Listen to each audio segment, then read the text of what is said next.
बिस्मिल्लाहिर्रहमानिर्रहीम, अस्सलामु अलैकुम एंड गुड मॉर्निंग पाकिस्तान। आप देख रहे हैं रोही एट 10 और मैं हूं आपका मेज़बान तिहाम आज़म। नाज़रीन, उम्मीद करते हैं कि आपके दिन का आगाज़ जो है वो अच्छा हुआ होगा। हम हमेशा अपने प्रोग्राम से ये तलकीन करते हैं कि आपने दिन का आगाज़ जो है वो एक पॉजिटिव सोच के साथ करना है। जब आप अच्छा सोचेंगे तो आपके इर्द गिर्द जो है वो अच्छा होने लग जाएगा। नाज़रीन, इस वक्त लोकल गवर्नमेंट के इलेक्शंस का ऐलान हो चुका है। जो पार्टीज़ हैं उन्होंने उनकी तैयारियां जो हैं वो अरूज पर हैं। डोर टू डोर जो है वो कैंपेन स्टार्ट हो चुकी है।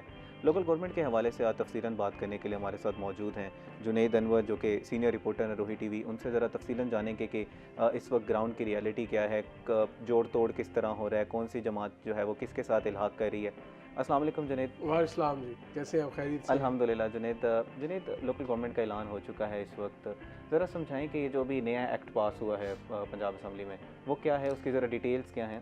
हाँ ब्रीफ प्लीज़ बिल्कुल। बता। सबसे पहले तो इलेक्शन कमीशन को हम्म, ये क्रेडिट जाता है कि उनकी जानिब से बलदियाती इंतखाबात कराने का जो है वो फ़ैसला आया, और उसके हम्म, बाद जो हमने देखा कि इलेक्शन कमीशन भी मुतहरिक हुआ और फिर हुकूमत को भी इस बारे में सोचना पड़ा कि अब जो है वो शायद इलेक्शन बलदियाती इंतखाब कराना पड़े। तो हुकूमत ने फिर जो उनका लोकल गवर्नमेंट 2025 था बिल, वो कल पंजाब असम्बली से उन्होंने हम्म, मंजूर करवाया है। इस पे जो है वो बलदियाती इंतखाबात जो है वो हुकूमत जो है वो अब अपने नए तर्ज पर इंतखाबात कराएगी। उसका तरीक़ाकार ये है कि एक अगर यूनियन कौंसिल है तो वहाँ पर सब जो है वो कौंसलर का इंतखाब लड़ेंगे। मेरे ख्याल से ठीक है। 9 अरकान पर या 9 अरकान पर शायद या 11 अरकान पर मुश्तमिल जो है वो यूनियन कौंसिल होगी, हम्म, और जिसके अंदर काउंसलर्स भी होंगे, फिर किसान काउंसलर भी होगा। फिर इस तरीके से जो है वो ये लगभग जो है 9 या 11 अफराद पर बनती है और टीम। इनको हेड जो है वो चेयरमैन और नहीं, काउंसिल मैं करेंगे। बता रहा हूँ आपको, जी। तो तमाम जो है हम्म, वो चेयरमैन हो, वाइस चेयरमैन हो या ओके। काउंसलर, वो तब तमाम लोग जो है वो काउंसलर का इलेक्शन लड़ेंगे। ठीक है। और उसके बाद जो जीतने वाले काउंसलर्स होंगे हम्म, वो आपस में तय करेंगे, और फिर उसमें से अपना चेयरमैन या नाज़िम अच्छा। जो भी होगा उसको मुंतखब करेंगे। ठीक है। ये एक नए तर्ज का इंतखाब हम्म, होगा, जिसके अंदर भी जो है कि तमाम को पहले काउंसलर का इलेक्शन हम्म, लड़ना पड़ेगा। फिर उसके बाद जीतने वाला जो होगा वो नई एक पैसे की रेल पेल और हुकूमत की हम्म, जो इंफ्रास्पोर्समेंट होती है वो उसके ऊपर नज़र आएगी। ज़ाहिर है पैसे का एक रेल पेल वाला एक सिस्टम होगा कि जिसके पास ज़्यादा पैसे होंगे, जो ज़्यादा काउंसलरों को राम कर सकेगा, वो चेयरमैन यूनियन काउंसिल हम्म, बनेगा। तो ये एक मतलब एक नया ये को देखने में आएगा। क्योंकि इससे पहले तो हमने ये देखा है कि नाज़िम हो या चेयरमैन हो, अपना नायब नाज़िम हो या वाइस चेयरमैन हो, बराह रास्त उसका इंतखाब होता है कि हम्म, वो बराह रास्त इंतखाब होता है, और उसके बाद जो है वो मुंतखब होता है, और आवाम को पता होता है कि मैं ये नाज़िम को वोट दे रहा हूँ या ये काउंसलर को वोट दे रहा हूँ। तो इस हम्म। इलेक्शन के अंदर ये फ़र्क जो है वो जो जो नया एक्ट है उसके मुताबिक ये फ़र्क नहीं रहेगा कि वो किसको वोट दे रहा है। वो तमाम ही काउंसलर्स होंगे, और उसके बाद फैसला होगा कि किसने जो है वो इस चेयरमैन बनना है, और या किसने। नए एक्ट में कुछ पावर्स का भी इजाफा किया गया, क्योंकि पिछले प्रोग्राम में हम डिस्कस कर रहे थे कि कोई पावर्स नहीं होती लोकल गवर्नमेंट के पास, क्योंकि आवाम के जो छोटे मसाइल होते हैं वो तो उनके डोर पे ही हल होने चाहिए। बिल्कुल। जो अवामी नुमाइंदे होते हैं सबसे ज़्यादा जो उनके पास शिकायत आती हम्म, हैं वो सफाई के इंतज़ाम हम्म, हों, वासा के इंतज़ाम हों, थाना कचहरी हो, ये हमारे लोकल मसाइल हैं। गली नाली का जो मसला हम्म, है वो बुनियादी तौर पर बलदियाती जो है वो अफराद के ज़िम्मे होता है, और बलदियाती जो नुमाइंदे होते हैं वो उन्होंने हल करना होता है। और वो ज़्यादा बेहतर तरीके से इसलिए भी हल कर सकते होते हैं क्योंकि उन्हें ग्रास रूट लेवल का पता होता है कि यहाँ पर क्या मसाइल हैं, इनको किस तरह हल करना है, और इसके ऊपर क्या तजावीज़ है, और किस तरह लेकर चलना है। क्योंकि वो काउंसलर हो, वो चेयरमैन हो, वो वाइस चेयरमैन हो, वो उसी आबादी का ही हम्म, रिहायशी होता है। जब उसी आबादी का रिहायशी होता है तो वो मसाइल से बखूबी जो है उसको हम्म, जानता होता है, और वो कर सकता है। मगर बदकिस्मती से कि साबका बलदियाती नुमाइंदों की हम वो देखें तो मुस्लिम लीग नून ने जो है वो अपने ही मेयर्स को, क्योंकि अक्सरियत जो है मुस्लिम लीग नून के ही मेयर्स थे और हम्म, चेयरमैन्स थे पूरे पंजाब में, उनको ही बेख्तियार कर दिया। मतलब उनसे वेस्ट मैनेजमेंट वापस ले ली। बिल्कुल। वासा के इख्तियारात उनके पास नहीं थे। हम्म, अच्छा, मैपको बिजली के मसाइल वैसे वो हल नहीं कर सकते, तो उनके पास भी सिर्फ और सिर्फ वो दिखाने को मेयर था, दिखाने को वो चेयरमैन थे, हम्म। दिखाने को वो वाइस चेयरमैन थे, मगर वो बेचारे जो है उनके पास इख्तियारात ना होने के बराबर जुनैद, थे। इस पर ज़रा तफसीलन हम गुफ्तगू करेंगे। इस वक्त हमारे साथ सलमान ज़मीर मौजूद हैं, जो कि हमें इस वक्त वेजिटेबल्स और फ्रूट्स के रेट से आगाह करेंगे। जी सलमान। जी बिल्कुल। इस वक्त मुल्तान शहर में भी हम देख रहे हैं कि नाजायज़ मुनाफाखोर जो है वो सरगर्म हो चुके हैं, और उसी के साथ साथ जैसे हम देख रहे हैं कि मौसम बदल रहा है तो वहीं पर ही नाजायज़ मुनाफाखोरों की आदतें जो हैं वो नहीं बदल रही। और इसकी वजह यह है कि प्राइस कंट्रोल मजिस्ट्रेट जो हैं वो मार्केट्स में गैर फ़ाल हैं, जिसकी वजह से शहरियों को महंगे दामों सब्ज़ियाँ और फल जो है वो ख़रीदने पड़ रहे हैं। जबकि सरकारी नरखनामे में देखा जाए तो रोज़ाना की बुनियाद पर उतार चढ़ाव का सिलसिला भी जारी है। तो बात करेंगे हम सब्ज़ी की, तो सब्ज़ी के अंदर हरी मिर्च का सरकारी नर्ख जो है वो 100 रुपये है, जबकि मार्केट के अंदर 140 रुपये किलो तक जो है वो फ़रोख्त की जा रही है। इसी तरीके से टमाटर का सरकारी नर्ख 160 रुपये है, जबकि मार्केट के अंदर 210 रुपये किलो तक जो है वो फ़रोख्त हो रहा है। सरकारी नरखनामे में प्याज 78 है और मार्केट के अंदर इस वक्त 100 रुपये किलो तक जो है वो फ़रोख्त की जा रही है।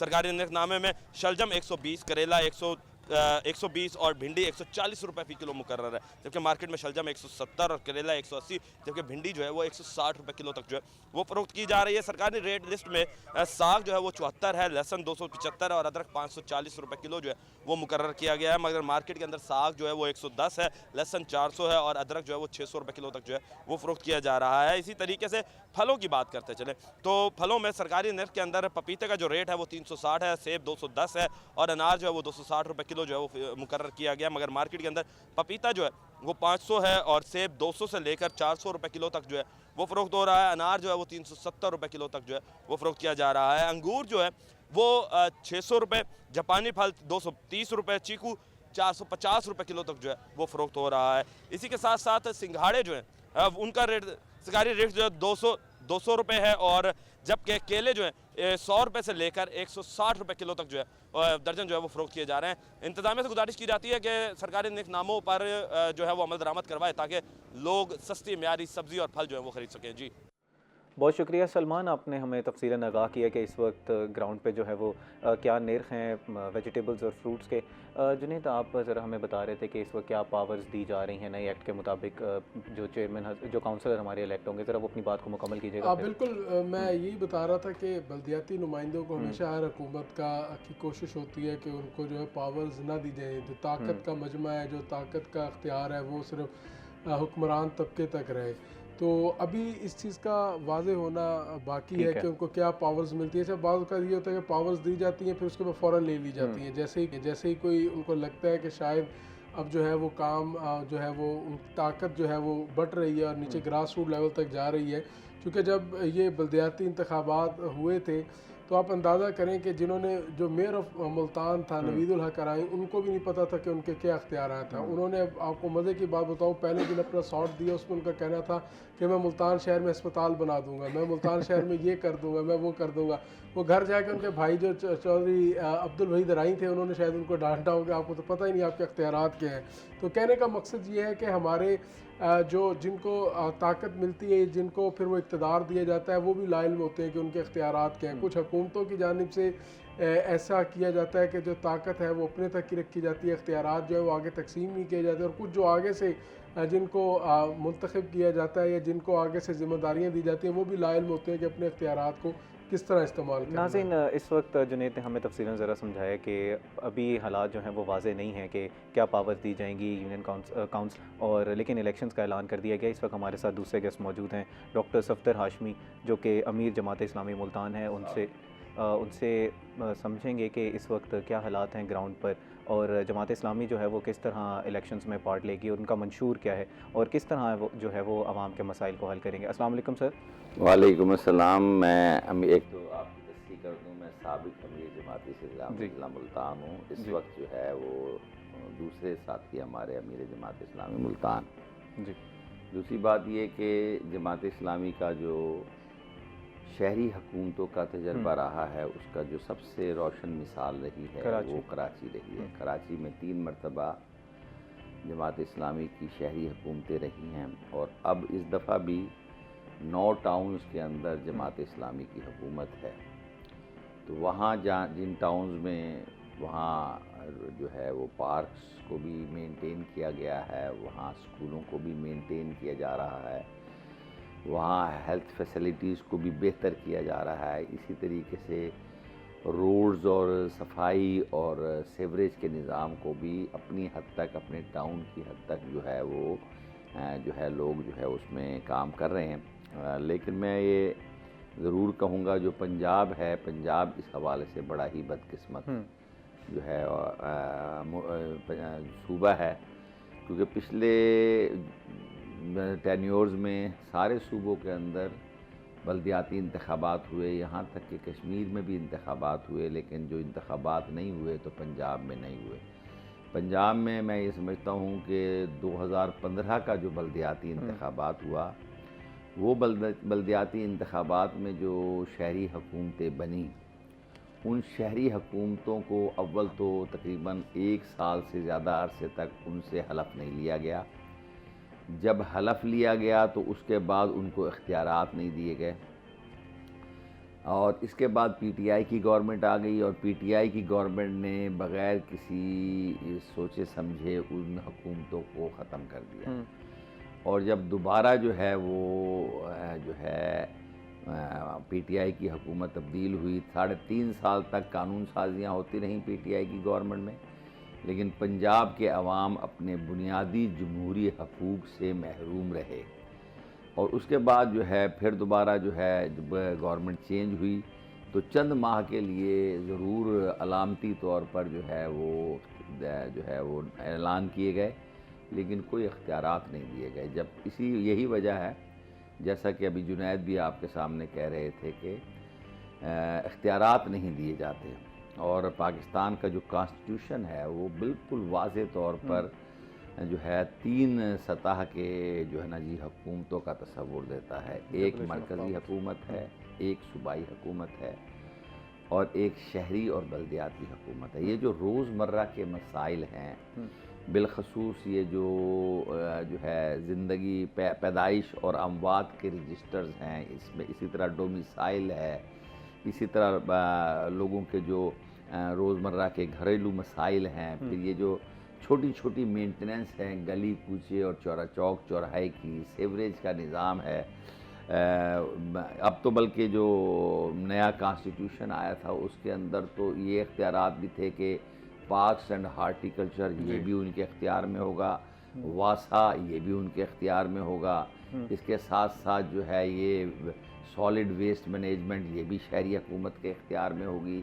इसी तरीके से जो स्कूल्स हैं, प्राइमरी लेवल के स्कूल्स और जो है मिडल लेवल के स्कूल्स, वो भी शहरी हुकूमत के इख्तियार में होंगे, और इसी तरीके से बुनियादी हेल्थ सेंटर्स हैं उसकी देखभाल भी वो शहरी हुकूमत के पास होगी। तो ये बड़ा अच्छा नेट है कागज़ के अंदर, कॉन्स्टिट्यूशन के अंदर और अल्फाज के अंदर तो ये बहुत अच्छा है, लेकिन अमली तौर पर ऐसा कोई तजर्बा नहीं है। और ये मुस्लिम लीग नून की गवर्नमेंट तो इस हवाले से और ज़्यादा जो है वो उसका जो है ना जी सफदर साहब, इस पे तफसीलन हम ज़रा गुफ्तगू करेंगे। नाज़रीन, इस वक्त हुआ एक ब्रेक का, हमारे साथ रहिएगा।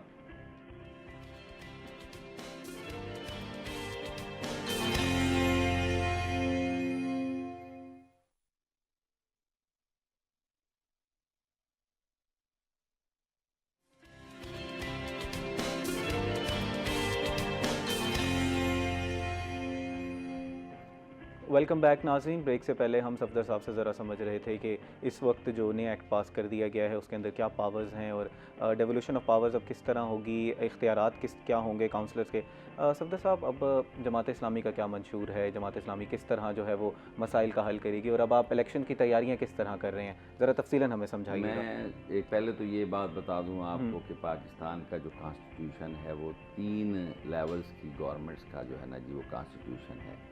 एक मरकज़ी गवर्नमेंट होती है, एक सूबाई गवर्नमेंट होती है, और एक शहरी गवर्नमेंट होती है। कॉन्स्टिट्यूशन में ये इख्तियारात सूबों को दिया गया है कि वो अपने जो है ना जी आसानी के मुताबिक अपना कानून पास कर सकते हैं कि वो अपने बल्दियाती इंतखाबात 3 साल के 4 साल के लिए कराएं या 5 साल के लिए कराएं, या उनको कितने इख्तियारात दें और कितने इख्तियारात ना दें।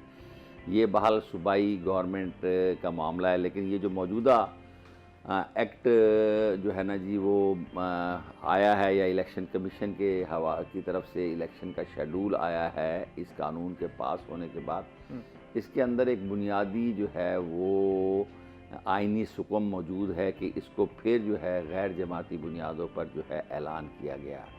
तो ये तो इसके अंदर तो बुनियादी ख़राबी है, ये नीयत की ख़राबी है कि हम जो है गैर जमाती बुनियादों पर कराएं, फिर जो भी जीत जाए वो हम उनको सबको जो है अपने साथ जमा कर लें और अपनी पार्टी में शामिल कर लें। पहली इसके अंदर सुकूम ये है। दूसरा सुकूम इसके अंदर ये है कि सारे काउंसलर्स के इलेक्शन लड़ेंगे और उसके बाद जो है उन 9 काउंसलर्स या जितने भी काउंसलर्स जो है वो इलेक्टेड या सिलेक्टेड होंगे, वो काउंसलर्स मिलकर अपना एक चेयरमैन बनाएंगे उन्हीं में से। तो इसका मतलब ये है कि ये क्या चलेगा, यकीनन इसके अंदर या तो बहुत ताकतवर कोई इंसान हो या कोई बहुत ज़्यादा जो है वो पैसे वाला होगा, क्योंकि जब पॉलिटिकल पार्टीज़ का भी नहीं होगा निज़ाम तो पॉलिटिकल पार्टीज़ तो बहाल कोई ना कोई अपना कैंडिडेट नामजद कर देती हैं। अभी ये 9 काउंसलर या 10 काउंसलर्स हैं, इनमें से फलां हमारा जो है वो चेयरमैन का उम्मीदवार है।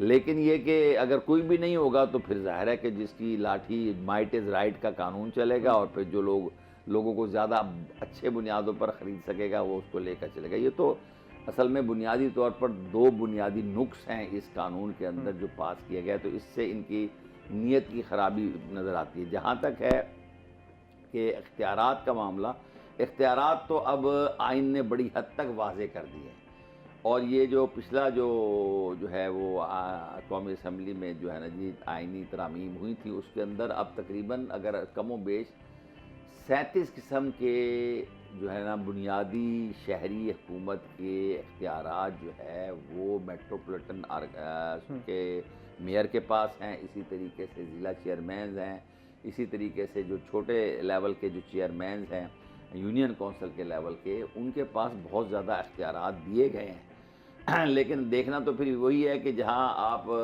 बुनियादी तौर पर ये बात काम कर रहे हैं कि वहाँ कानून के अंदर ही जो है ना जी वो होता है, ऐसी जो है ना जी तरमीम ला रहे हैं, ऐसे अमल कर रहे हैं जो कि आपकी नीयत को वाज़े करते हैं, तो क्या आप वाकई देंगे?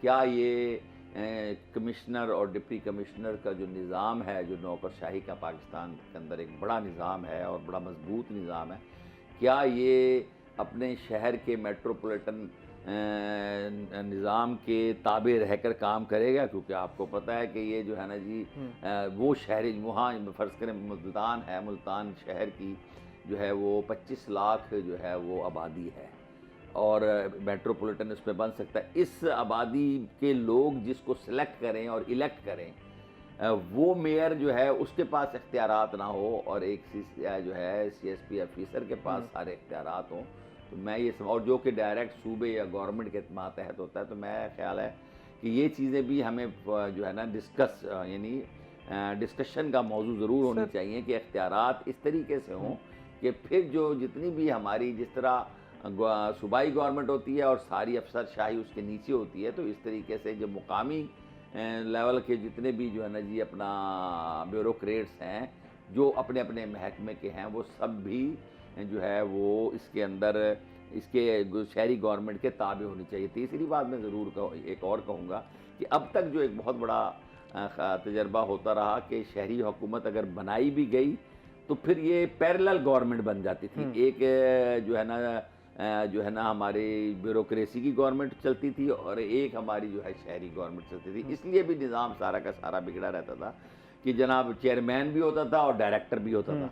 तो ये ज़रूर होना चाहिए कि अगर कोई चेयरमैन या मेयर है तो फिर डायरेक्टर और DC जो है वो उसके अंडर रहकर काम करें, अपने ज़िले की हद तक, अपने सूबे की हद तक, जो भी जहाँ जहाँ उनकी जिम्मेदारियाँ। तो इसी तरीके से मेरा ख्याल है ये निज़ाम दुरुस्त बुनियादों पर चल सकता है और जो आवाम तवील अरसे से दुनिया के अंदर ऐसा निज़ाम मौजूद है, वहाँ शहरी हुकूमतें होती हैं और सारा निज़ाम उनके तहत चल रहा होता है। पाकिस्तान के अंदर जो है अभी तक ये अफसोस का मुकाम है कि ये निज़ाम डेवलप नहीं हो सका है। इसीलिए हम देखते हैं कि छोटे छोटे मसाइल के लिए लोग MNAs के पीछे, MPAs के पीछे, सेनेटर्स के पीछे और यहाँ तक के चेयरमैन सेनेट के पीछे भी जो है ना दरख्वास्तें लेकर जा रहा है। अब चेयरमैन सेनेट का क्या काम रह गया है कि वो लोगों की नालियों के लिए दरख्वास्तें जो वसूल करे और नौकरियों के लिए दरख्वास्तें वसूल करे। ये इस लेवल तक की जो है ना जो सियासत है पाकिस्तान की, इसको बहरहाल इस कल्चर को तब्दील करना चाहिए और होना चाहिए।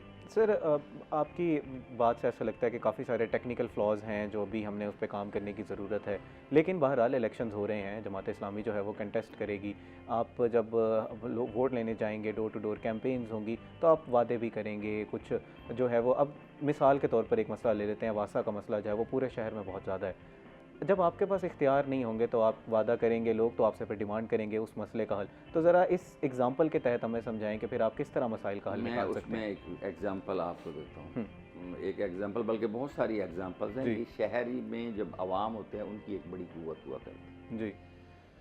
अब मैं आपको सिर्फ नवाबपुर रोड की मिसाल देता हूँ। कोई बल्दियाती गवर्नमेंट मौजूद नहीं थी, जमात इस्लामी की सियासी क़यादत मैदान में थी। नवाबपुर रोड उन्होंने ख़त्म कर दी, उसका सीवरेज का निज़ाम, उसमें वाटर सप्लाई का निज़ाम जो है वो लोग 4 साल से मुसलसल तकलीफ़ के अंदर मुब्तला थे। जमात इस्लामी ने बड़ा ज़बरदस्त एहतजाज किया, मुसलसल वहाँ लगाए, लोगों को बेदार किया, ज़िला इंतज़ामिया के साथ जाकर मुलाकातें की, पॉलिटिकल लोगों से, ज़िम्मेदारान से मुलाकातें की और बिल आखिर जो है वो उसके लिए बजट मंजूर हुआ। और बजट मंजूर करके फिर हमने पूरा निज़ाम बनाया। वहाँ एक एक शख्स जो कि गलियों में जहाँ जिनको दोबारा जिनकी वाटर सप्लाई ख़त्म हो गई थी उनको वाटर सप्लाई का कनेक्शन देने के लिए हर घर से 20-20, 30-30 हज़ार रुपये मांगे जा रहे थे। सीवरेज के निज़ाम के कनेक्शन के लिए पैसे मांगे जा रहे थे। अल्हम्दुलिल्लाह हमने मैदान में उतर कर लोगों को इस बात से जो है ना जी वो आगाह किया कि आपको किसी किस्म की पेमेंट देने की ज़रूरत नहीं है और ना ये सरकार का काम है। आपको नुकसान उन्होंने पहुँचाया है, जिम्मेदारी उनकी है। तो असल बात यह है कि जब आपके पास कोई ऐसी क़यादत हो जो कि साफ़ सुथरी भी हो और लोगों की खिदमत करना जानती भी हो, तो ये नहीं है कि अगर आपके पास इख्तियार होगा तो आप काम नहीं कर सकेंगे। हर महकमा आपके ताबे होगा और आप काम नीयत अगर होगी तो काम हो सकता है। नाज़रीन, इस पर तफसीलन बात करेंगे और जुनैद से अब समझने की कोशिश करेंगे कि जब इख्तियारात नहीं है तो फिर इलेक्शंस कराने का फ़ायदा क्या है। नाज़रीन, इस वक्त हुआ एक ब्रेक का, हमारे साथ रहिएगा।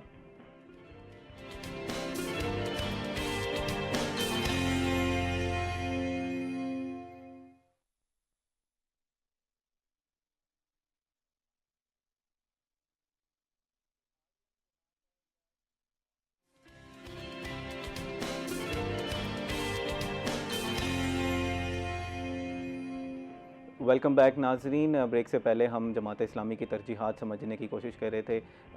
इस वक्त जो है वो ग्राउंड की रियलिटी ये है कि जोड़ तोड़ शुरू हो चुका है, कुछ जो है वह हमें हलचल नज़र आ रही है।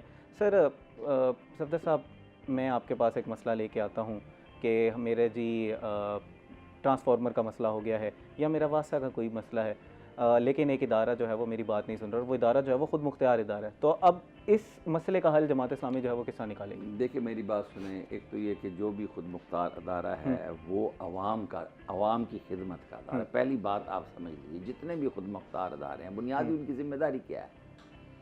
उनकी बुनियादी ज़िम्मेदारी आईन पाकिस्तान के तहत अवाम की खिदमत करने की, ठीक है ना। तो अवाम की खिदमत, जब अवाम की तकलीफ़ होगी और अवाम के नुमाइंदे मौजूद होंगे और अवाम अपने नुमाइंदों के ज़रिए से उन अदारों तक पहुँचेगी कि हमें रिलीफ फ़राहम करो, तो रिलीफ फ़राहम होगा। ये कैसे मुमकिन नहीं है कि रिलीफ फ़राहम नहीं होगा? ये तो बहुत आसान है, ऐसा कोई मसला नहीं है। कोई भी जो है ना जी खुद मुख्तार या अवामी ब्यूरोक्रेसी पर चलने वाले जितने भी अदारे हैं वो सब के सब जो है वो अवाम की खिदमत के अदारे हैं। अवाम की खिदमत का निज़ाम जो है बुनियादी जमहूरियतों के अंदर वो शहरी हुकूमतों के पास आ जाता है। तो फिर ज़ाहिर है कि जो भी नुमाइंदा होगा वो नुमाइंदा उनको मजबूर कर सकता है कि वो उनका काम करें। ट्रांसफार्मर और ये वाकई आपकी बात दुरुस्त है, वो ऐसे कॉन्स्टिट्यूशनल चेंजेस ले आते हैं, कहते हैं कि ये नहीं हो सकता, वो नहीं हो सकता, और बसा औकात हमारे MNA और MPs भी कहते हैं जी हम ये काम नहीं करा सकते। तो भाई आपको वो कॉन्स्टिट्यूशन में चेंजेस लानी पड़ेंगी जहां मसाइल अवाम के लिए हल करें। तो ये जब भी कोई मसला आता है आपको आपकी कॉन्स्टिट्यूशन में चेंजेस क्यों आती हैं? इसलिए आती हैं कि कोई मसाइल सामने आते हैं तो फिर आप उसके हल के लिए चेंज लाते हैं। इस वक्त गंदम की काश्त भी होने जा रही है, दीगर शहर के मसाइल हैं। उस टाइम पे एक जैसे वासा का मसला है, शहर की सड़कें जो हैं वो टूट फूट का शिकार हैं। उस टाइम पे बल्दियाती इलेक्शंस जो हैं वो हो रहे हैं। तो आपको लगता है कि ये एक सही टाइम पे कॉल कर दिए गए या सैलाब की सूरत हाल से हमें पहले निपट लेना चाहिए था, एग्रीकल्चर को देख लेना चाहिए था, उसके बाद फिर हमें इलेक्शंस की तरफ जाना चाहिए था? ये रूटीन वाइज का अमल है, तो सैलाब के दौरान भी इलेक्शन हो सकते हैं। सैलाब के दौरान कौन सा ऐसा इकदाम थे हुकूमती या ब्यूरोक्रेसी में जो आपने कमी देखी है? ये तो बल्कि सैलाब से पहले इंतखाब होना चाहिए था। अगर अब बल्दियाती नुमाइंदे या बल्दियाती इदारे मौजूद होते तो सर्वे जो है वो ज़्यादा बेहतर तरीके से हो सकता था। अब तो सैलाबी इलाकों में सबसे ज़्यादा जो शिकायत हैं वो इसी हवाले से है कि पटवारी जो है उसकी इजारादारी है, जो सर्वे टीम जाती है उसकी इजारादारी, और लोग जो है उस तरीके से उनके रवैये से भी किसी हद तक जो है वो नाला दिखाई देते हैं।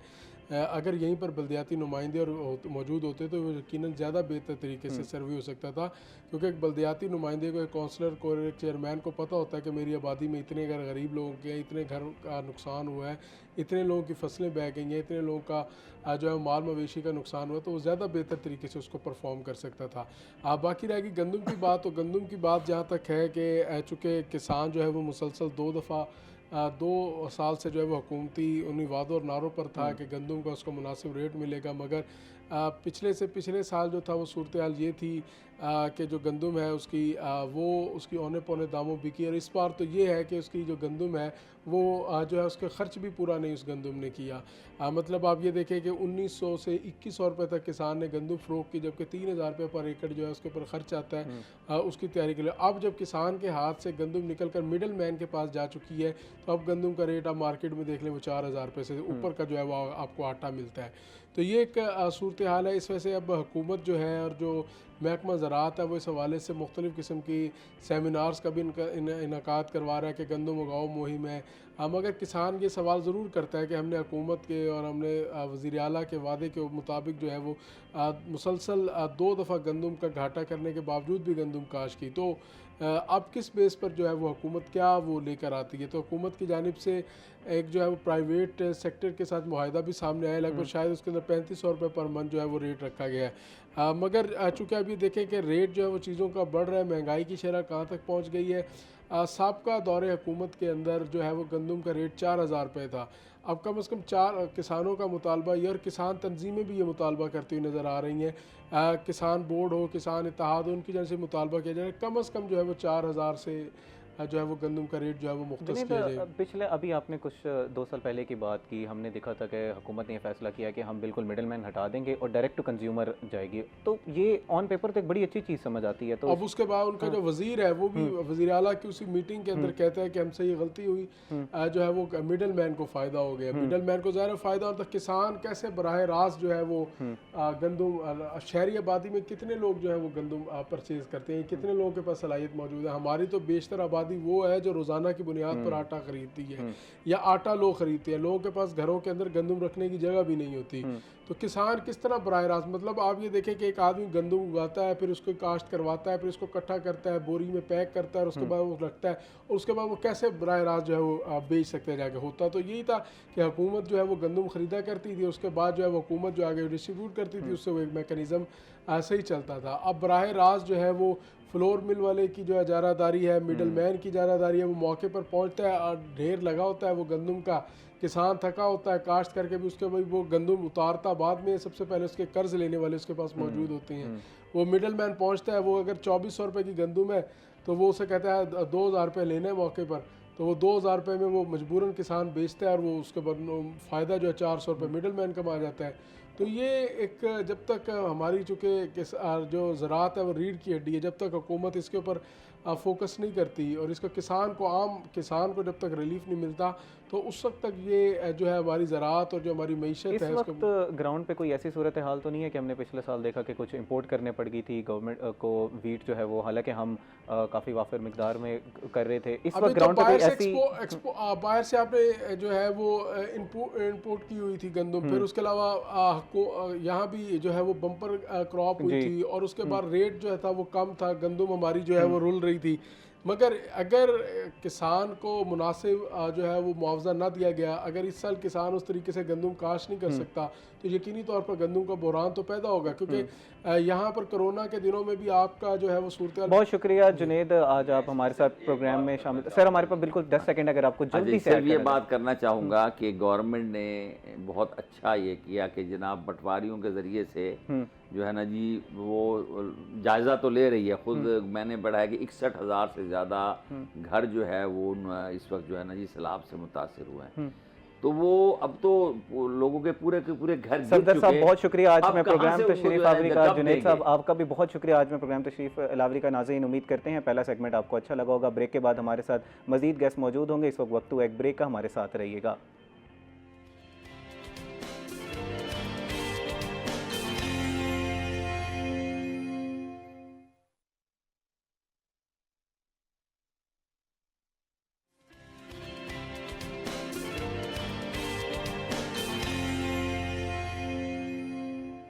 वेलकम बैक नाज़रीन। ब्रेक से पहले हम लोग बात कर रहे थे बल्दियाती इलेक्शंस के हवाले से। हमने ज़रा तफसीलन गुफ्तगू की इस वक्त ग्राउंड की रियलिटी क्या है। नाज़रीन इस सेगमेंट में हमारे साथ मौजूद हैं तनवीर नांडला साहब जो कि IT एक्सपर्ट हैं। उनसे ज़रा आज का जो हमारा खसूसी टॉपिक है लिंक्डइन के हवाले से कि किस तरह लिंक्डइन को इस्तेमाल किया जा सकता है जॉब सर्च में और क्या अपॉर्चुनिटीज़ मौजूद हैं इन जनरल IT सेक्टर में पाकिस्तान यूथ के पास और पॉपुलेशन के पास।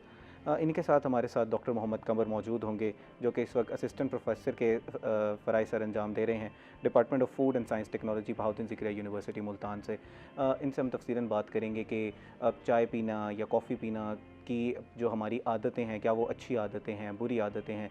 चाय इन जनरल जो है वो एक बेवरेज किस तरह का है, कॉफ़ी किस तरह की बेवरेज है, ज़रा तफसीलन गुफ्तगू करेंगे और हमारी आदत को ज़रा आज कुछ मिथ्स भी बस्ट करेंगे और कोशिश करेंगे कि आज हम अपनी कुछ आदत को भी तब्दील करें।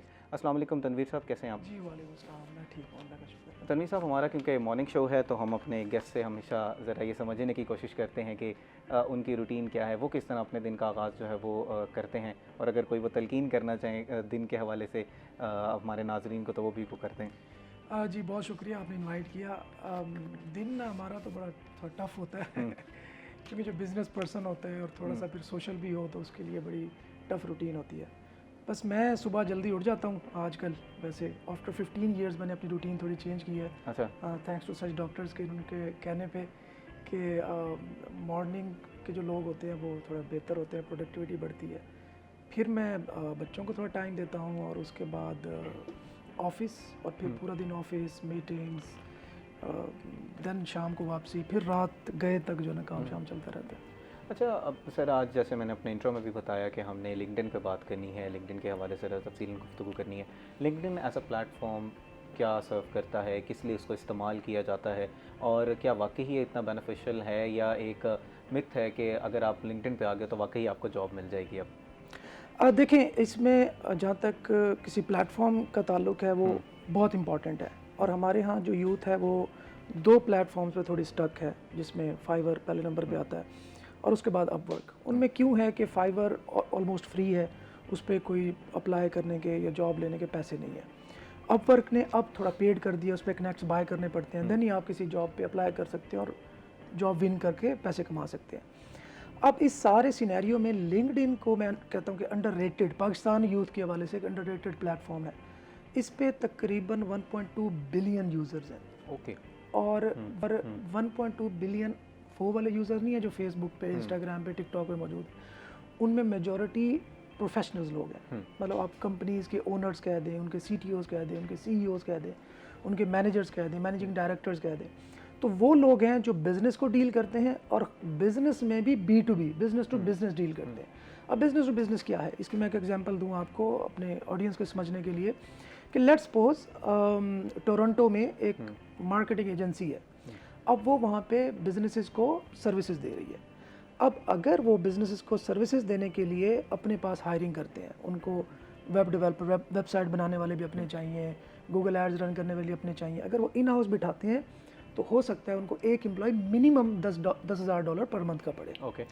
अब अगर वही हायरिंग हमें आउटसोर्स करते हैं, लेट्स सपोज आई स्किल्स मेरा इदारा है, वहाँ का बंदा कहता है कि हम आपको आउटसोर्स करते हैं, नाम हमारा जाएगा आगे, इसको वाइट लेबलिंग आप कह दें, लेकिन सर्विस आप प्रोवाइड कर रहे होंगे। अब उनका काम एक रह जाता है, वो है बिजनेस डेवलपमेंट, कि उन्होंने प्रोजेक्ट पकड़ना है, प्रोजेक्ट पकड़ के मेरे हवाले कर देना। हम यहाँ पे अपने एक्सपर्ट्स बिठाएंगे। अब वही काम जो वहाँ पे एक एक्सपर्ट $10,000 ले रहा है, यहाँ पे वो आराम से $1,000 मिल जाता है। ठीक है। तो उनके लिए भी बेनिफिशियल है। अब यहाँ पे अगर आप लोकल जॉब की बात करें तो उनको शायद 50,000, 60,000, 1 लाख की जॉब मिले। अब जब वो उनको सर्विस दे रहे हैं तो $1,000 को जब कन्वर्ट करते हैं तो 2.5-3 लाख $3 लाख रुपए जाके बनते हैं। बिल्कुल। तो it's win win for everyone कि उनके लिए विन क्या है कि $10,000 से कम होकर $1,000 में रिसोर्स मिल गया। ठीक है। हमारे लिए विन क्या है कि जहाँ पे हम 1 लाख रुपए पर बड़ी मुश्किल से कमा रहे थे, वहाँ पे हमें 2.5-3 लाख रुपए। And it was all done through LinkedIn. आपका जो कनेक्शन हुआ वो हाँ, मैं थोड़ा सा बताना चाह रहा हूँ कि B2B होता क्या है। ठीक है। कि वहाँ के बिजनेस ने मुझे as a business reach out किया। एक तो रिटेल है ना कि आप डायरेक्टली किसी फ्रीलांसर को हायर बिल्कुल बिल्कुल। उन्होंने पूरी एजेंसी मेरी हायर कर ली। ठीक है। और इस तरह मॉडल में ना पूरे पाकिस्तान में बड़ा काम हो रहा है। ठीक है। और इसके अलावा क्या होता है कि वो कहते हैं कि आप एक पूरा ऑफिस हमारा सेटअप कर दो। ओके। वो बिल्डिंग का रेंट हम पे करेंगे, इलेक्ट्रिसिटी कॉस्ट हम पे करेंगे, हायरिंग हम करेंगे, सारा कुछ हम करेंगे, आपको हम कमीशन देंगे या एक लमसम अमाउंट देंगे। तो लिंक्डइन पे ये अपॉर्चुनिटीज़ बहुत ज़्यादा हैं B2B वाली। ओके। फाइवर पे क्या है, वहाँ पे आप एज अ फ्रीलांसर वहाँ पे काम करते हैं, अपवर्क पे भी एज अ फ्रीलांसर काम करते हैं। सो लिंक्डइन इसलिए बहुत इंपॉर्टेंट है कि वहाँ पे B2B वाले लोग जो है ना, बड़ी बड़ी कंपनीज और फॉर्चून 500 जो दुनिया की सबसे बड़ी कंपनीज हैं, वो ऑलमोस्ट सारी की सारी लिंक्डइन पे बैठी है। तो वो वहाँ से हायरिंग कर रही होती है। इसमें मैं केस स्टडी आपके साथ शेयर करना चाहूँ। मेरे बड़े अच्छे दोस्त हैं तारिक रशीद, उनकी मेटा में जो फेसबुक की पेरेंट कंपनी है, वहाँ पे जॉब हुई, दुबई में होते हैं माशाल्लाह आजकल। तो अभी मैं लास्ट मंथ दुबई में था, तो मेरी उनके साथ बात हुई, तो मैंने कहा तुम्हारी हायरिंग कैसे हुई थी? तो ही टोल्ड मी कि लिंक्डइन के थ्रू। तो it was surprising for me कि इतनी बड़ी कंपनीज और इतनी, शायद उनकी सैलरी मुझे एग्जैक्टली नहीं पता, लेकिन $20-30 हज़ार से ज़्यादा ही होगी पर मंथ। तो इतनी बड़ी कंपनी के लिए हंटिंग के लिए प्लेटफॉर्म कौन सा है? लिंक्डइन। तो अगर हम उसको अंडर एस्टिमेट करते हैं, उसको हम सही से यूटिलाइज नहीं करते, तो फिर ये हमारी नाअहली है। किस तरह बेसिक ज़रा हमें समझाएं कि लिंक्डइन को किस तरह एज अ, क्योंकि कुछ लोग जो है हमारी यूथ है उसको वैसा सोशल मीडिया प्लेटफॉर्म भी इस्तेमाल कर रही है, उसको किस तरह इस्तेमाल करना चाहिए? देखिए, मैं इसको प्रोफाइल किस तरह बिल्ड करनी है? मैं इसको ना कॉम्प्लिकेट नहीं करूँगा। कॉम्प्लिकेट करने की ज़रूरत भी नहीं है। ओके। जस्ट आपने बेसिक अपनी ऑप्टिमाइजेशन कंप्लीट करनी है। बेसिक ऑप्टिमाइजेशन क्या होती है कि हमारे यहाँ जो बंदा अपनी प्रोफाइल डीपी अपलोड कर रहा है, वो डीपी आपकी व्हाट्सएप डीपी जैसी या फेसबुक डीपी जैसी नहीं होगी। यहाँ पे आप फ्लैक्स मार सकते हैं, आप पीछे गाड़ी के आगे खड़ी करके आप फोटो बना सकते हैं, लेकिन वहाँ पे आपने हेडशॉट, प्रोफेशनल फोटो और स्माइलिंग फेस के साथ वो अपलोड, ताकि आपकी सीरियसनेस शो हो, आपकी प्रोफेशनलिज्म आपने शो करना है कि हाउ प्रोफेशनल आई एम। उसके बाद आपने वहाँ पे जो कीवर्ड यूज़ करने हैं वो अपनी एक्सपर्टीज से रिलेटेड। लेट्स सपोज आप एंकर हैं, तो आपने अपने मीडिया से रिलेटेड कीवर्ड यूज़ करने हैं। और उसके बाद जो मेन इंपॉर्टेंट फैक्टर है कि अपनी तालीम के जो क्रेडेंशियल्स हैं वो आपने वहाँ पे अपडेट करने हैं कि आपने ये किया हुआ है, ये किया हुआ है, ये किया हुआ है। अब बैक्ड बाय, यहाँ पे मिस्टेक करते हैं हमारी यूथ कि जो जॉब्स, चाहे वो एज अ फ्रीलांस जॉब थी, चाहे वो as a project manager job थी, किसी भी तरीके से किसी भी कंपनी को आपने सर्व किया ना, वो सारी चीज़ें आपने अपडेट करनी है।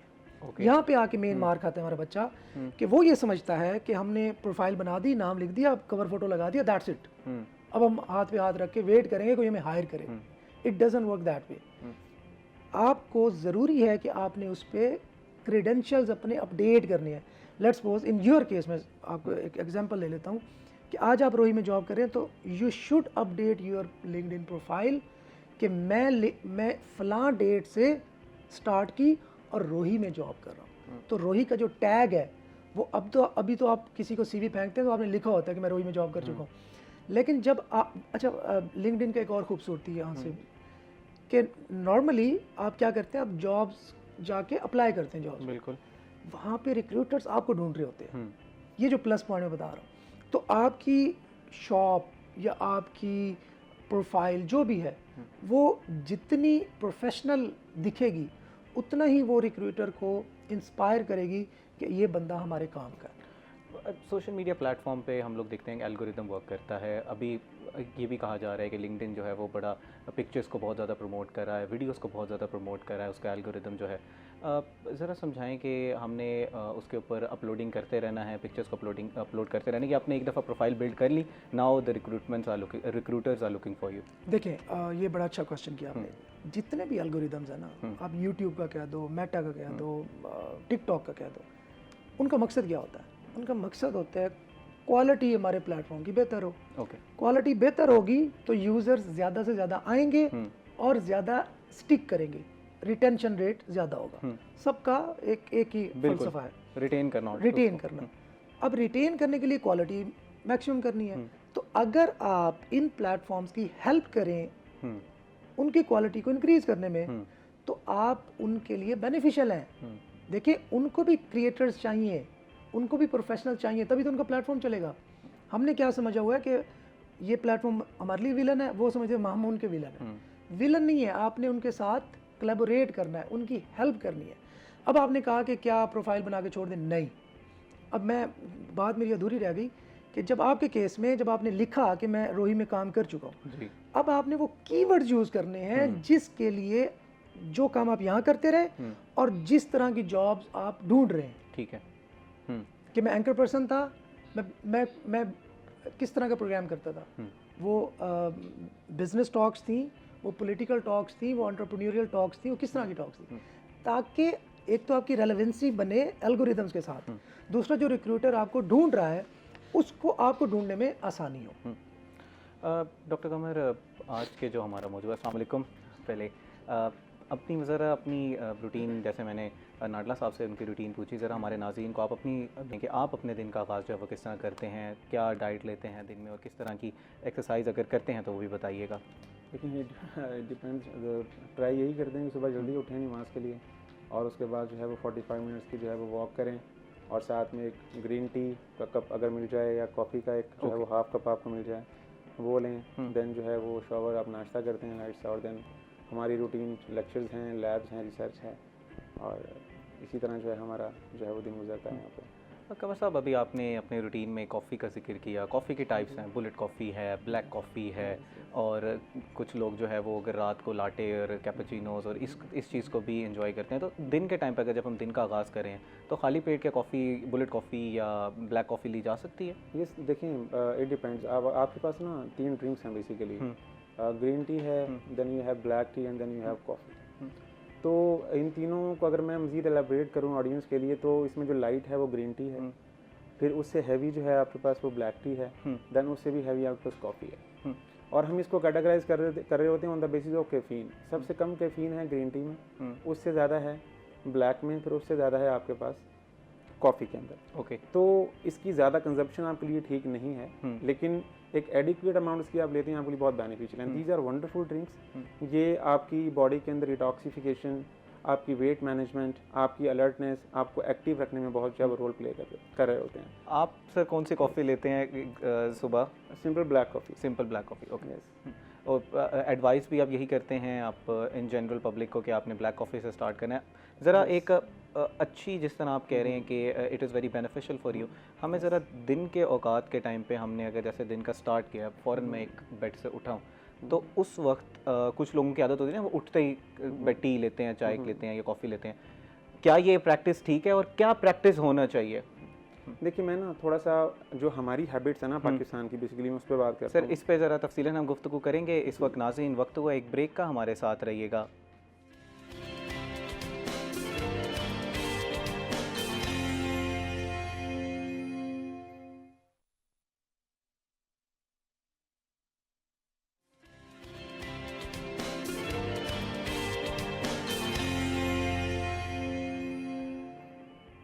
वेलकम बैक नाज़रीन। ब्रेक से पहले हम लोग कमर साहब से ज़रा समझने की कोशिश कर रहे थे कि आइडियल रूटीन क्या होनी चाहिए। ख़ास तौर पर हमारा फोकस था बेवरेजेस पे, जो हमारी कॉफ़ी और टी हैं उन पे, कि क्या लेना चाहिए और आइडियल रूटीन क्या है। जी कमर साहब, अपनी बात को ज़रा कंप्लीट कीजिएगा। जी, मैं अगर थोड़ा सा अपनी रूटीन के हवाले से बात करूं और साथ में ड्रिंक्स के हवाले से बात करूं, तो हम साइंटिफिक बात करेंगे, सारी मिथ्स पे बात नहीं करेंगे जो यूजुअली यहाँ पर बनी हुई है। ओके, ठीक है। अब ज़रा मिथ्स को बताइएगा कि क्या चीज़ गलत है, ताकि मिथ्स भी आज हम बात करें। पहली बात तो ये कि ये कहना कि कॉफ़ी नहीं पीनी चाहिए, चाय नहीं पीनी चाहिए, ठीक है, तो ये बिल्कुल गलत है। ठीक है। लेकिन इसमें जो इम्पोर्टेंट बात है वो ये है कि अगर मैं चाय की बात कर रहा हूँ और मैं कॉफ़ी की बात कर रहा हूँ, तो मैं उसमें ना तो एडिशन ऑफ शुगर की बात कर रहा हूँ, ना एडिशन ऑफ मिल्क की बात कर रहा हूँ। ओके। मैं ब्लैक कॉफ़ी की बात कर रहा हूँ और ब्लैक ही टी की बात कर रहा हूँ और ग्रीन टी की बात कर रहा हूँ। मैं उसमें जो हमारा यहाँ पर ट्रेंड है जो है वो जितनी मर्जी शुगर ऐड कर लें और उसमें हम मिल्क ऐड कर लेते हैं, और जो मिल्क की सिचुएशन है पाकिस्तान के अंदर आपको कहीं पर भी ठीक नहीं मिलता, तो उसके एडवर्स इम्पैक्ट्स हैं, तो उसको आप इनसे ना जोड़ें। These are wonderful drinks. Like अगर मैं जो है वो इस पर बात करूँ, आप जो है वो अर्ली मॉर्निंग है, अगर आप वर्कआउट कर रहे हैं फिर तो आप एक पूरा जो है वो कप जो है वो कॉफ़ी का ले लें। तो वो आपको जो है वो प्री वर्कआउट जो है वो एक सप्लीमेंट है, ये आपको बूस्ट पम्प्स देता है, और आप अच्छी जो है वो वर्कआउट कर सकते हैं। अगर आप वर्कआउट नहीं करते, आप सिंपल वॉक करें या उठें सुबह, तो आप हाफ कप लें कॉफ़ी का या पूरा कप लें ब्लैक टी का या पूरा कप लें ग्रीन टी का। मैं अगेन कह रहा हूँ आपको, क्योंकि जो कैफीन कंटेंट है वो ज़्यादा किसमें है, कॉफ़ी के अंदर है और बाकियों में कम है, तो आप वो पूरा कप ले सकते हैं और ये आप हाफ कप लें। ये करेगा क्या बेसिकली, ये आपके मेटाबॉलिज्म को थोड़ा सा तेज़ करता है, ठीक है, डाइजेशन को इम्प्रूव करता है, आपके स्टमक को एम्प्टी करने में हेल्प करता है आपकी, ओके, जिससे आपकी भूख जो है वो इम्प्रूव होती है।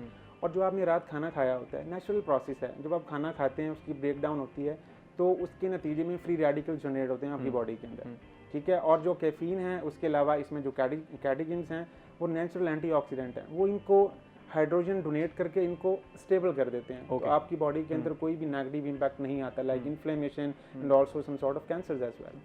सर तासीर, अब हमने अक्सर आपने भी सुना होगा बड़े होते हुए कि जी चाय चलें पी लें, कॉफ़ी नहीं पीनी, ये तासीर उसकी जी गर्म है, चाय की तासीर गर्म है, गर्मियों के मौसम में नहीं पीनी। लेकिन आप जैसे एक्सपर्ट्स जो हैं वो ये रिकमेंड करते हैं कि आपने दिन में ज़रा थोड़ा सा अगर आप ले लें। और ज़रा इसमें एक अपनी बात में एक ऐड कर लीजिएगा कि खाली पेट भी ली जा सकती है कॉफ़ी। यस, देखें इन सर्टन केसेस अगर आप हाइपर सेंसिटिव हैं तो आप डेफिनेटली नहीं लेंगे अगर वो आपको इम्पैक्ट कर रहा है। ओके, लाइक बहुत से हमारे दोस्त ऐसे हैं जिनकी हार्ट बीट ऊपर रहती है ज़रा नॉर्मल लेवल से, अगर वो कॉफ़ी लेते हैं तो वो डिस्टर्ब हो जाते हैं, तो डेफिनेटली वो ना लें। जो नॉर्मल हैं, जिनको लगता है मुझे कॉफ़ी पी के कोई ऐसा इम्पैक्ट नज़र नहीं आ रहा मेरी हेल्थ के ऊपर, और जिसमें मेन चीज़ क्या है, एसिडिटी है, और दूसरा इम्पैक्ट क्या है, आपकी हार्ट बीट है, अगर वो नॉर्मल है this is wonderful for you. लेकिन अगर ये आपको चीज़ जो है वो इम्पैक्ट कर रही है, फिर आप इसको नहीं लेंगे। लाइक अगर आप ब्लड प्रेशर के पेशेंट हैं, आप ऑलरेडी जो है वो या ब्लड थिनर्स ले रहे हैं आप, तो definitely these drinks are not for you. Okay, yes. और वो जो गर्म ठंडे की तासीर की बात की जाती है, क्या ये बस ऐसी मिथ्स बनी हुई है? बेसिकली द मेटाबॉलिज्म के जो चीज़ आपकी डाइजेशन को इम्प्रूव करता है, बॉडी में हीट पैदा करती है, तो वो हम कहते हैं इसकी तासीर गर्म है, और दूसरी जो है उसकी तासीर ठंडी है। लेकिन कॉफ़ी का जो अगर हम बात करें ना, जो वर्ल्ड प्रोडक्शन है इस वक्त 10 मिलियन टन से ज़्यादा है कॉफ़ी की production all over the world. Okay, और followed by black tea 4.4 million tons के अराउंड है, और उसके बाद है ग्रीन टी आपके पास। इट मीन्स का कंजप्शन का पैटर्न भी तो सेम है ना।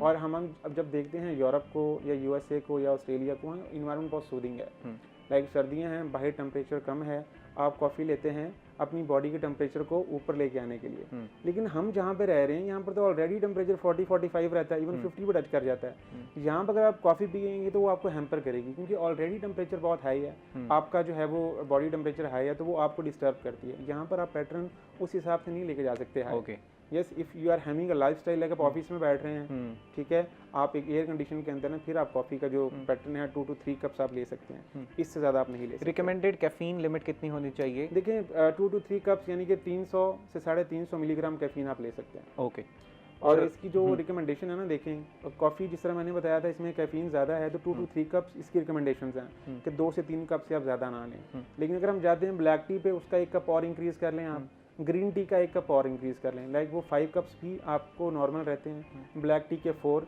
और कॉफ़ी के 2 to 3, just because of caffeine. आप जो बात कर रहे हैं कि हमने दूध ऐड नहीं करना या उसमें शुगर तो चले वैसे जनरली एक बैड है, दूध आप सिर्फ इस वजह से मना कर रहे हैं कि पाकिस्तान में क्योंकि अच्छे आपको सही खालिस दूध मिलेगा नहीं, या वैसे इन जनरल उसको ऐड करना ही नहीं चाहिए? देखिए पाकिस्तान में क्योंकि मैं एज अ फूड इंस्पेक्टर भी जॉब कर चुका हूँ, और जो मिल्क की सिचुएशन है यहाँ पे वेरी वर्स।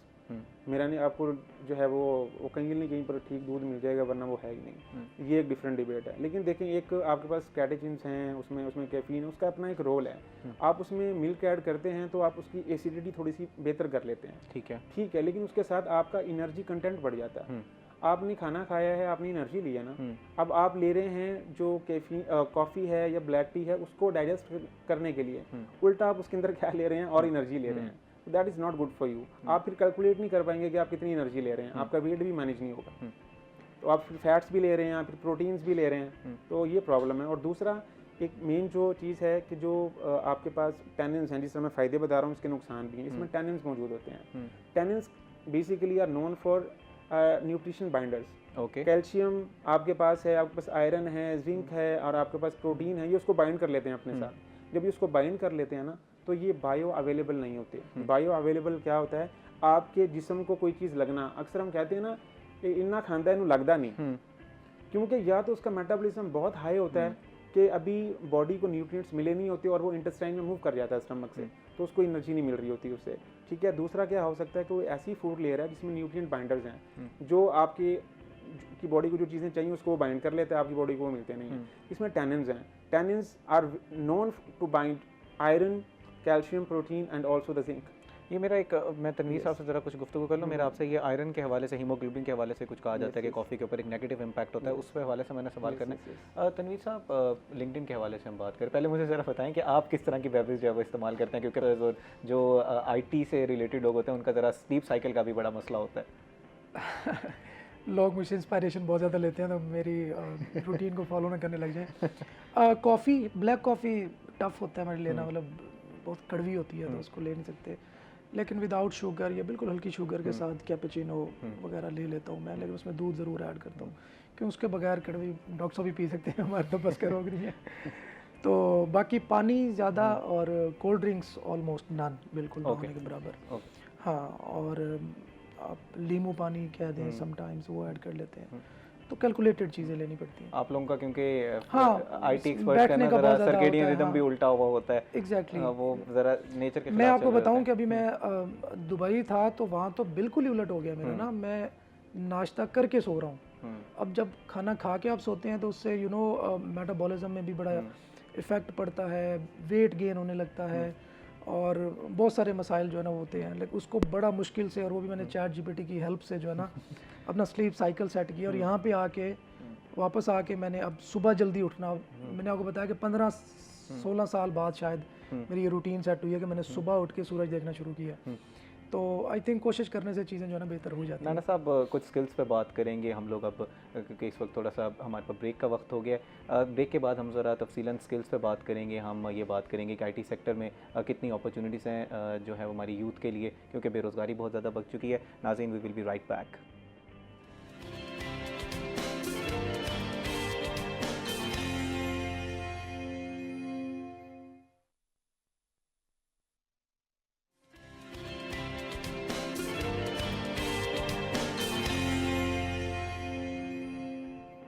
वेलकम बैक नाजरीन। ब्रेक से पहले हम तनवीर नांडला साहब से ज़रा समझने की कोशिश कर रहे थे कि इस वक्त जो है वो IT सेक्टर में क्या क्या अपॉर्चुनिटीज़ हैं यूथ में, क्योंकि बेरोज़गारी है, कुछ लैक ऑफ मोटिवेशन भी है, लोग जो है वो नालां हो रहे हैं, ब्रेन ड्रेन भी हो रहा है। तो IT सेक्टर इस हवाले से क्या एम्प्लॉयमेंट जनरेट करता है, किस हवाले से इकोनॉमी में हेल्प कर सकता है? नांडला साहब, अगर इन जनरल हम IT सेक्टर की बात करें तो एक डिबेट भी चलती है कि हमने जी या तो डिग्री लेंगे या हम स्किल्स की तरफ जाएंगे। आप क्या तजवीज़ देंगे स्टूडेंट्स को कि वो FSC के बाद या अपने A लेवल्स के बाद वो स्किल्स की तरफ आ जाएं या डिग्री प्रॉपर लें और उसके साथ साथ कोई स्किल्स सीखें? अच्छा, इसमें मैंने ना मेरी एक अपनी थ्योरी है बनाई हुई कि मैंने लाइफ को, जो बच्चों की टाइम होता है उसको 4 डिफरेंट एजेस में डिवाइड किया हुआ है कि 0 to 7 क्या करना है, 7 to 14, 14 to 21 एंड 21 to 28। मैं क्विकली उसको रिकैप कर देता हूँ।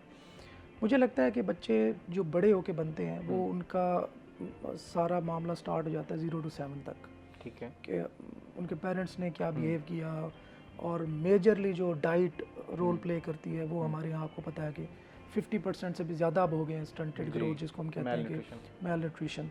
तो मुझे लगता है वो चीज़ें असर करती हैं कि बड़ा होकर बच्चा क्या बनेगा। तो खैर उसमें मैं पेरेंट्स को ये गुजारिश करूँगा कि जैसा भी हो, आई नो कि हमारी इकोनॉमिकल सिचुएशन अच्छी नहीं है, पॉवर्टी बहुत ज़्यादा बढ़ चुकी है, बट स्टिल बच्चों के मामले में स्टेट को भी अपना रोल प्ले करना चाहिए।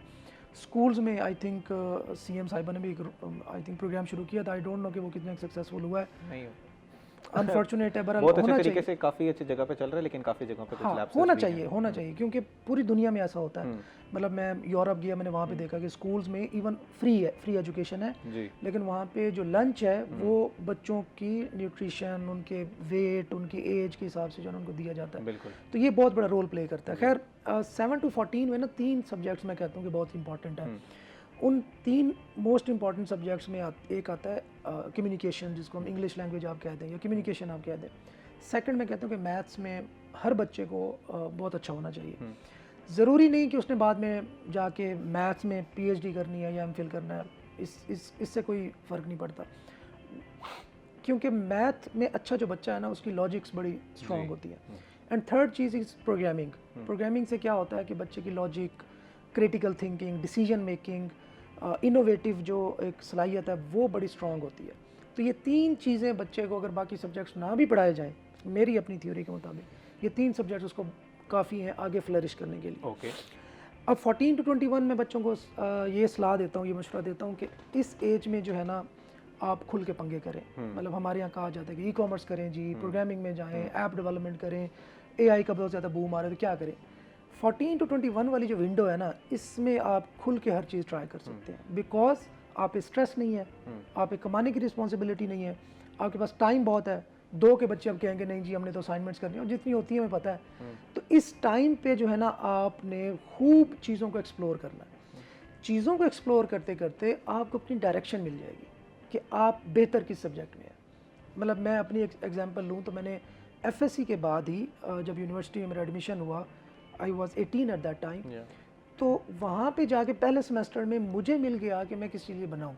ठीक है। क्योंकि इंटरनेट लैब के अंदर मुझे कोडिंग में बड़ा मज़ा आने लग गया था, वेबसाइट्स में इंटरेस्ट लेता था, डॉलर्स कमाने का मुझे जो है ना उस वक्त से ही एक इश्तियाक पैदा हो गया था। तो मुझे डायरेक्शन मिल गई एंड विद इन 2 years मैं डॉलर कमाने लग गया, और अल्हम्दुलिल्लाह उसी को आज तक जो है ना मैंने कंटिन्यू किया। तो उस टाइम को जो है ना मुझे लगता है कि बहुत इंपॉर्टेंट टाइम है।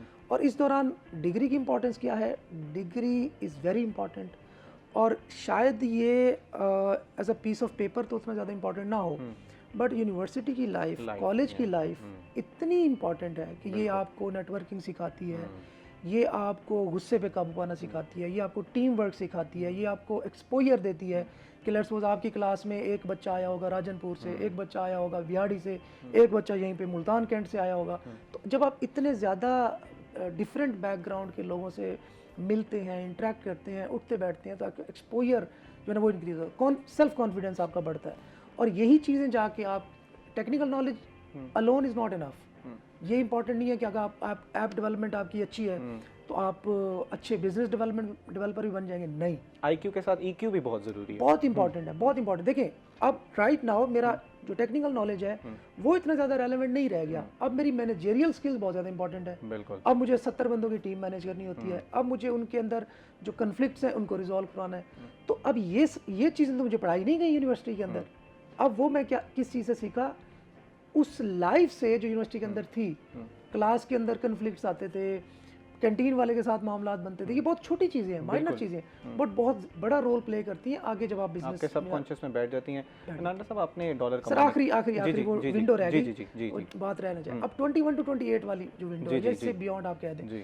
अब जो आपने पंगे किए थे ना पिछले 7 साल के अंदर, उसमें से एक स्किल आपने पिक कर ली होगी, वो आपके सबकॉन्शियस माइंड में इंस्टॉल हो गई है या आपकी जिबिल्लत के अंदर आ गई है, उसी के अंदर अब आप कंटिन्यू करेंगे। अब आपके 7 साल है, ये बहुत बड़ा टाइम होता है आजकल के दौर में, क्योंकि मैं इसको कहता हूँ कि ये प्लेनेट अर्थ का तरक्की याफ्ता तरीन दौर है। इससे ज़्यादा तरक्की आज तक नहीं हुई पिछले बिलियंस ऑफ ईयर्स में।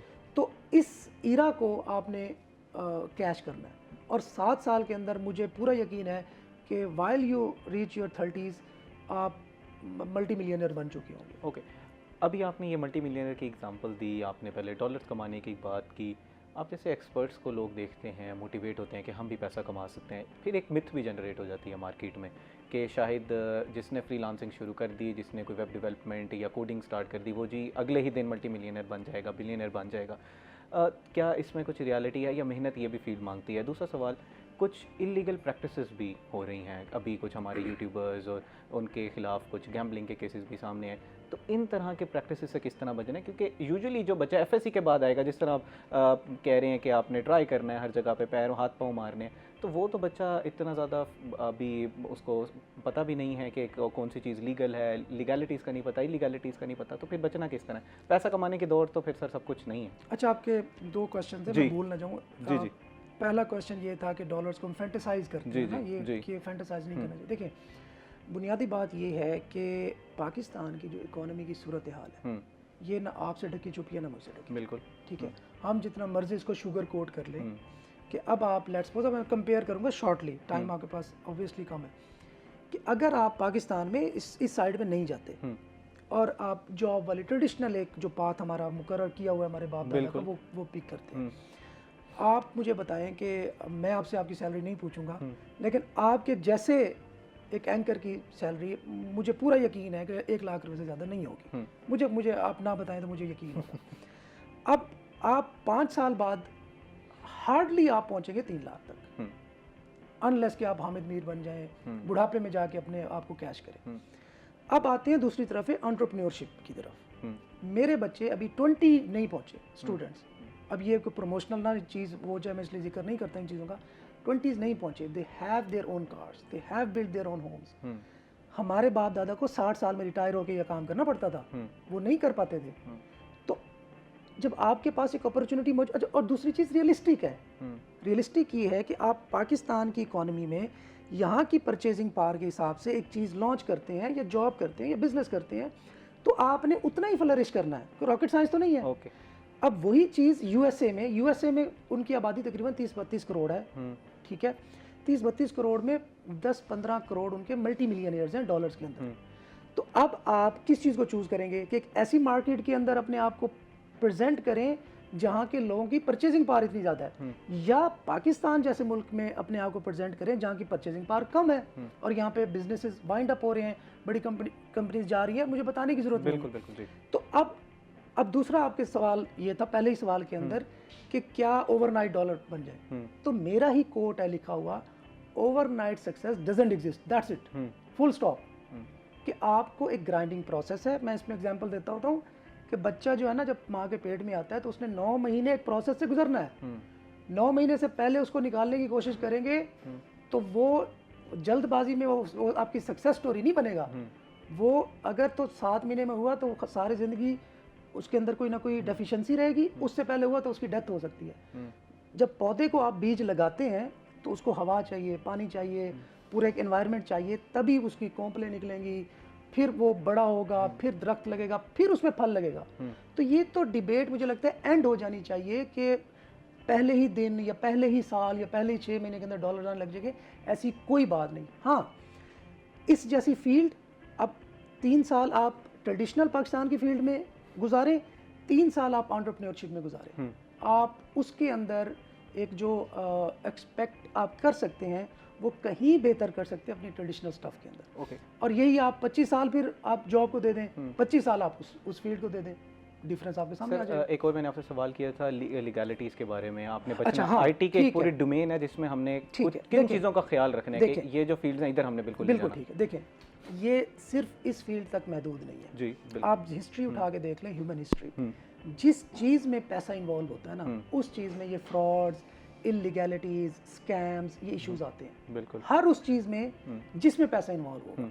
Since it's booming market, since it's ये एक बूमिंग फील्ड है, तो जो भी चीज़ बूम पकड़ती है ना, उसके अंदर आप नेगेटिव लोगों को दूर नहीं रख सकते। अब इसका क्या इलाज है कि सर में दर्द हो, अब सर दर्द की गोली खाएंगे या सर कटवा देंगे? गोली खाएंगे ना। तो अब आप देखें कि इस फील्ड ने जहाँ पे 25-30 लाख पाकिस्तानियों की और उनसे जुड़ी फैमिलीज की ज़िंदगियाँ चेंज की, वहाँ पे एक डकी बाई का केस आया और 15 बंदे उसके 50-100 मिला लें, अब 30 लाख लोगों की ज़िंदगी में पॉजिटिव इम्पैक्ट है। 100 बंदे उनमें से गलत काम कर रहे थे, तो उन 100 बंदों के गलत काम करने की वजह से वो काम गलत नहीं होगा, वो काम ज़ाया नहीं होगा। अब वक्त के साथ साथ, अब जैसे अब रिसेंटली वो डकी भाई वाला इंसिडेंट हुआ तो बहुत सारे यूट्यूबर सीधे हो गए। तो it's just matter of time कि आप चीज़ों को लर्न करते हैं, इवॉल्व करते हैं, सीखते हैं, चीज़ें चेंज हो जाती हैं। तो इन चीज़ों से मुझे लगता है घबराने की ज़रूरत नहीं है। हाँ, अवेयरनेस कैंपेन चलाएं, स्टेट चलाए, हम जैसे इन्फ्लुएंसर्स की बड़ी रिस्पॉन्सिबिलिटी आती है कि हम बच्चों को गाइड करें कि ये चीज़ ठीक है, ये चीज़ ठीक नहीं है। कमर साहब, हम कॉफ़ी पे बात कर रहे थे, हम लोग बात कर रहे थे कि नेगेटिव इम्पैक्ट्स क्या हो सकते हैं कॉफ़ी के। सर की बात को ज़रा कंटिन्यू करते हैं। मैं आपसे ये जानना चाहूँगा कि आप शोबा तदरीस से भी ताल्लुक़ रखते हैं। पहले मैं नाज़रीन, इस वक्त हमारा वक्त हुआ एक ब्रेक का। ब्रेक के बाद जो है हम कमर साहब से तफसीलन गुफ्तगू करेंगे क्योंकि इनका शोबा तदरीस से भी ताल्लुक़ है। तो ज़रा अब सर की बात को, नांदला साहब ने जो बात की उसको कंटिन्यू करेंगे और फिर हम अपने मौजू की तरफ वापस आएँगे। We will be right back.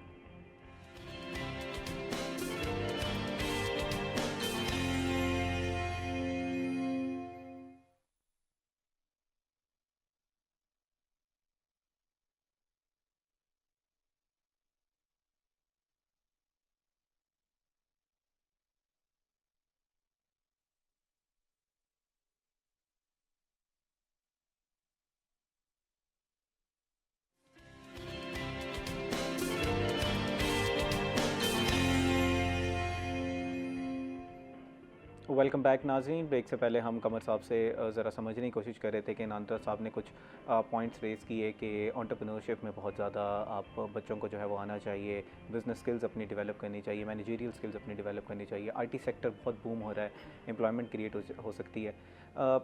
Degree versus skills पे हमारे एक बहुत बात की जाती है। कमर साहब जो हैं वो शोबा तदरीस से भी उनका ताल्लुक़ है, ज़रा उनका मौक़िफ़ जानने की कोशिश करते हैं इस हवाले से। कमर साहब, ये आप भी ग्राउंड पे देखते होंगे, एडमिशन्स भी कुछ ख़ास मखसूस सब्जेक्ट्स में जो है वो ज़्यादा होते हैं, साइंसेस के सब्जेक्ट्स में लोग ज़्यादा जाना पसंद करते हैं। आजकल तो वो एक टाइम पे जैसे MBA था, डॉक्टर्स थे, इंजीनियर्स थे, अब लोग IT सेक्टर की तरफ जा रहे हैं।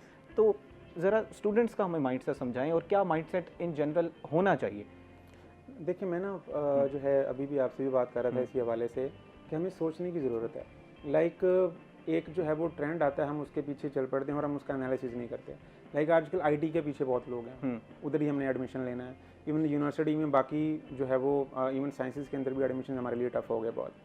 समझाने की या समझने की क्या ज़रूरत है। देखें, आप कंप्यूटर पे बैठ के एक प्लेटफॉर्म पे काम कर रहे हैं, अपवर्क है या फाइवर है, आप वहाँ पे अपने सब्जेक्ट के हवाले से जो है वो अपने आप को जो है वो सेल कर रहे हैं।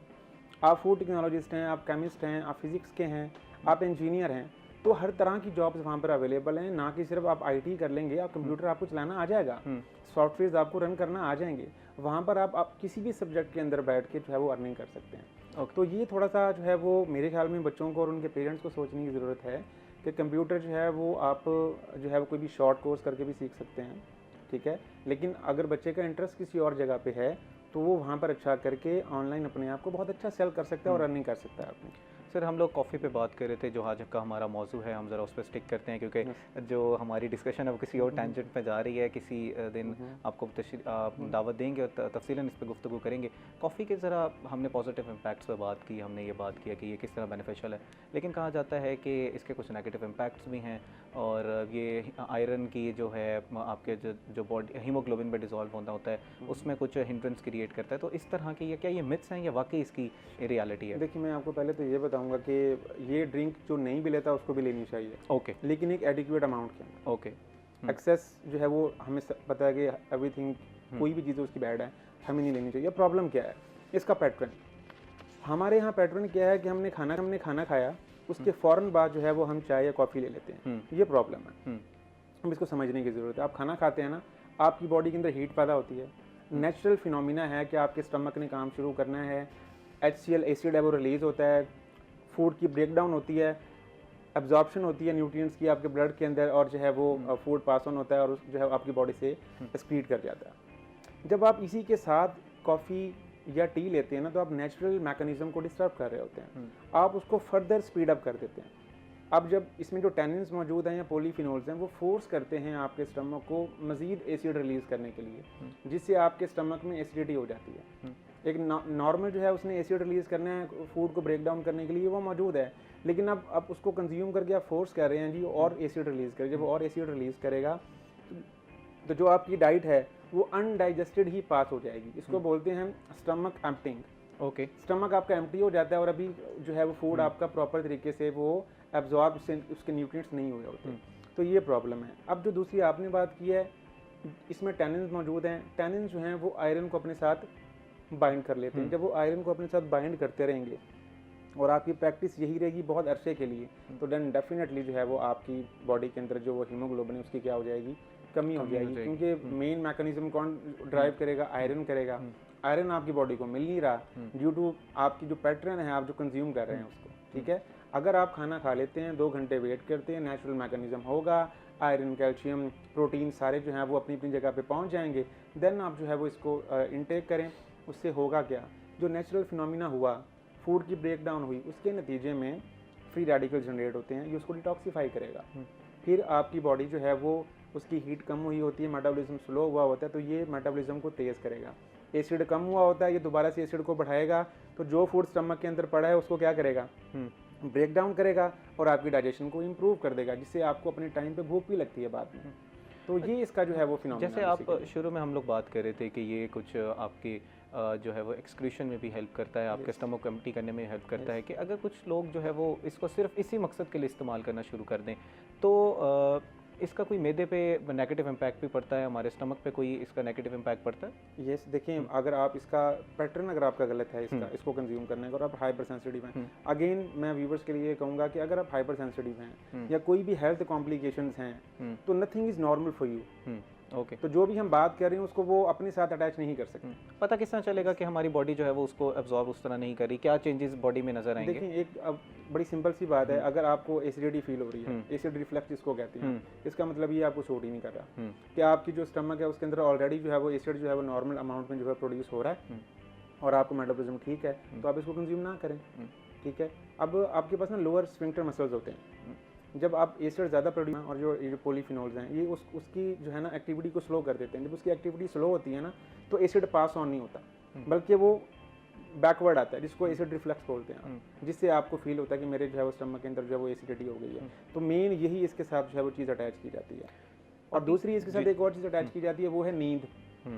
जी, मैं उसी तरफ आ रहा था, इंसोम्निया की तरफ आ रहा था। अच्छा, अगर मैं अपने हवाले से बात करूँ ना, क्योंकि लैपटॉप पे मेरा काम है, थीसिस और आर्टिकल्स और मेरे इस पे आर्टिकल्स भी हैं, हम अगर इसको कंज्यूम ना करें तो हम फोकस नहीं कर पाते। अब ये समझने वाली बात है।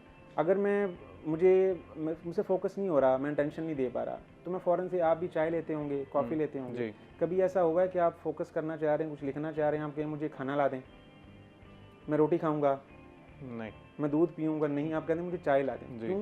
क्योंकि आपको वो अलर्ट कर रही है, फोकस कर रही है, हो क्या रहा है पीछे, ये समझने की ज़रूरत है। ठीक है, देखें जो कैफीन है ना वो बेसिकली जो है ना वो सेंट्रल नर्वस सिस्टम को एक्टिव करता है। जब ये एक्टिव करता है ना तो आपकी बॉडी में जो एड्रेनल ग्लैंड्स हैं, ठीक है, वो जो है वो एक्टिव होते हैं बाय ब्लॉकिंग द एडिनोसिन। ठीक है, बिल्कुल सर, हमारे पास 5 सेकंड्स हैं, आप अगर कुछ इसमें ऐड करना चाहें बिल्कुल एक लाइन में, फिर मैं नाडा साहब से कहूँगा कि वो कुछ ऐड कर दें और फिर हम इजाज़त लेंगे नाजरीन से। तो वो आपको बेसिकली एक्टिव करने में जो है, क्योंकि आपके सेंट्रल नर्वस सिस्टम को एक्टिव कर देता है तो आप अलर्ट फील करते हैं, एक्टिव फील करते हैं, तो जिससे आप काम अपना जो है वो जारी रख सकते हैं। नाडा साहब, अगर आप कुछ एंड में ऐड करना चाहें लिंक्डइन के हवाले से और हमारे जो इन जनरल IT स्किल्स हैं हवाले से, उसके हवाले से बिल्कुल 10 सेकंड्स में, फिर मैं इजाज़त लूँगा। बस लिंक्डइन का ये है कि अपनी प्रोफाइल अपडेट रखें, अपना जो काम करते हैं उसको अपडेट रखें और एक स्पेसिफिक निश के अंदर जाके लोगों को रिक्वेस्ट ज़रूर भेजें और उनके साथ कम्युनिकेट करके नेटवर्किंग करने की कोशिश करें, वहाँ से आपको अच्छे प्रोजेक्ट्स इंशाल्लाह ताला मिलेंगे। बहुत शुक्रिया नाडा साहब, आज आप प्रोग्राम में तशरीफ़ लाए, हमने ज़रा तफसीलन लिंक्डइन पे बात की, हमने IT स्किल्स पे इन जनरल बात की, समझने की कोशिश की यूथ जो है वो किस तरफ जा रही है, क्या माइंडसेट होना चाहिए। कमर साहब, आपका बहुत शुक्रिया, आज हमने बेवरेजेस पे बात की, हमने जानने की कोशिश की है जो मिथ्स हैं उसको बर्स्ट किया, टी, कॉफ़ी, जो हमारे ग्रीन टी है उसमें से बेहतर क्या है, किस तरह लेना चाहिए और आम पॉपुलेशन को इस तरफ आना चाहिए क्योंकि these are stimulants and good for you. नाज़रीन, उम्मीद करते हैं कि आज का प्रोग्राम जो है वो आपको पसंद आया होगा। अपनी कीमती राय के साथ हमें अपनी कीमती राय हमें लाजमी दीजिएगा हमारे इंस्टाग्राम और फेसबुक पेजेस पे। इसी के साथ अपने मेज़बान तेहाम आज़म को दीजिए इजाज़त। अल्लाह निगहबान।